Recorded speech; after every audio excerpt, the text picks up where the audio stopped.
Jo vaig estudiar a la Universitat Autònoma de Barcelona, amb la qual cosa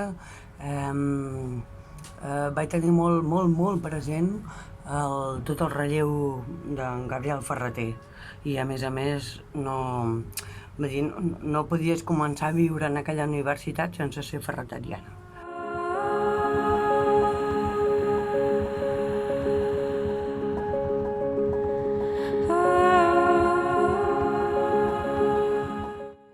D'altra banda, i tampoc no és molt fàcil dir tot això, ara que he fet una sobrelectura, ja la vaig fer fa 2 anys, de tota l'obra de Ferrater, ara l'he tornat a fer per poder fer aquest vídeo, i diria que no és fàcil dir això perquè diria que no és caòtic però no és gens acadèmic.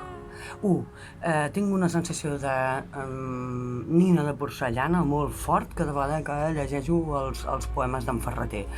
És com una cortina gairebé, que només és una cortina. I una excusa, que em posa una mica nerviosa. No entenc molt bé a on coi ens situa. D'altra banda, hi ha hagut alguns moments així que és tan bèstia respecte a les dones i on se situa la posició d'ell i el seu dolor particular, que és tan particular que no se l'acaba ningú.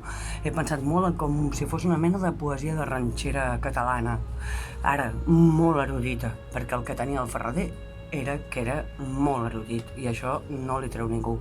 I després hi ha una altra cosa que he pensat també, és que té força pretensió i postula molt, i tot el dia diu què coi has de fer i què no has de fer, o si més no, els seus poemes mostren aquesta agressivitat que em sembla bastant bèstia. El Boris Porter avui m'ha dit tan segur no estava d'ell mateix. A mi alguns versos m'incomoden, d'altres em semblen meravellosos. Em sembla un escriptor de socarrel, em sembla un superpoeta, tot el que tu vulguis, però alguns versos m'incomoden, no alguns, bastants versos m'incomoden. I els escriptors que escriuen en l'enamorament o en la voluntat de seducció, que en són molts, doncs aquest potser n'és un. I no sé, crec que la valentia, si fos en Ferrater, seria posar-li un cos real. I qui ets a la neta, si no l'Helena Valentí? La noia de la gola llarga? No ho sé, jo us emplaçaria a fer una lectura de tota l'obra d'en Gabriel Ferrater i mirar a on situa la dona, la nina de porcellana, que li dic jo.